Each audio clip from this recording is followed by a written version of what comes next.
So welcome back to a new video. Today I want to talk about order blocks and how to identify the right order blocks, since I kind of use it in my strat nowadays, and it's really like a main part of my strategy. Since it's matching with volume most of the time, I'm gonna explain that later. But first I'm gonna explain the simple order block, so everyone gets it, even people that never heard of it. So an order block is basically just the last down move before an insane up move or impulsive up move, like here. You would see this as an order block, since we see, look, it went down here. Maybe in lower time frames it would be more down here, since we see the candles, right? We can go in lower time frames. I would just mark the whole area, right?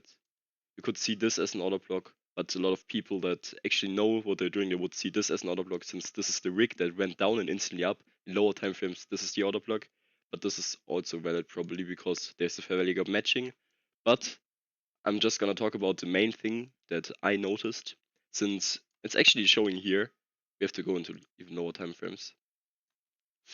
Let's just go 1 minute, if I can scroll that far back.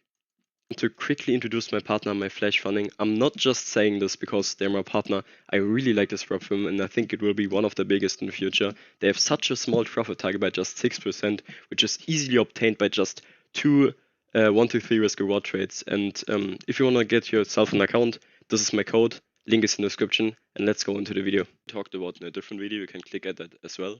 We have it right there. And you can also see we have a matching order block with this, since I told you it's more down here. So this is just proves that this is the right order block, since if there's a lot of volume, it just can't go through instantly. So normally we have around volume, we have a lot of consolidations, right?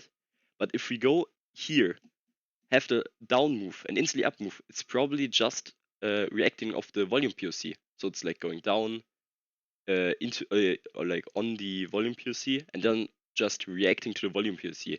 So this order block is more valid now since it's on the volume POC, which makes it like insanely more valid, since I think volume is one of the best things, but we're not going to talk about that. And it's especially more valid if you look at trends, okay? This was the first move before the trend happened. But if we have like an impulsive move, it normally retraces just a tiny bit.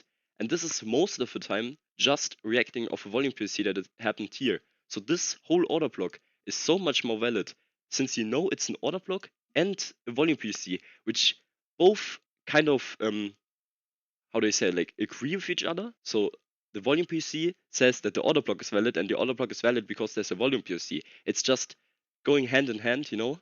So it's way, way, way better to have like identify the volume POCs to then see which order block is valid or not. So if we go here, we can maybe, this is a dumb trend. Let me see if I find a better trend, right? I'm gonna delete this. Okay, this for example, okay?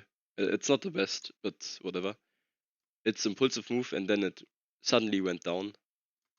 And actually you can see it here again, by the way. Insane consolidation. Before I even look at it, I saw that there's a volume POC. So now we have the volume POC here, a lot of wicks telling me that this is the order block area. And it makes it, the volume POC way more valid, and it's actually at the current price action right there.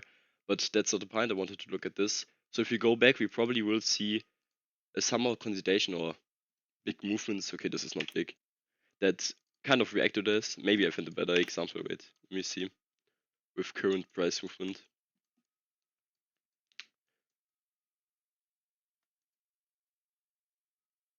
I mean, here we have a big consolidation, right?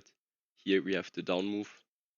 Suddenly stopping, going up and down, since reacted to this volume POC, making this order block more valid, even though it didn't work now. It's not 100%, it's just another confirmation. But we see that it's definitely reacting to it, since it can't go through it here. But then it completely goes through because there's probably a different reason that it does that. Actually, it's probably because we're overall in an uptrend. This was like the retracement and now we go up. But we still react to this order block since we go through. Now this order block changes, since this is the order block now, since it's on the volume POC, making the impulsive move. And now it kind of, you can kind of see it like a support and resistance, okay? In the moment it goes through, you can see it as a support. And here you can see it as a resistance. Even though I don't trade support and resistance, you can just look at it this way, okay? Since volume areas are really, really strong and there's always I made a video about this, just watch this, I'm not gonna repeat myself, but you can clearly see that it reacts to this order block now, after going through this volume area, and now here again it reacts to this volume area and order block in combined. It's just a really, really strong tool. Here it's consolidating again, making a even bigger volume POC out of it, and yeah. I think that's already the video.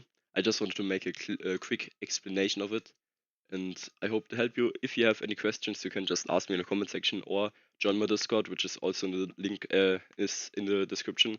And yeah, you can ask me anything there. See you next time. Bye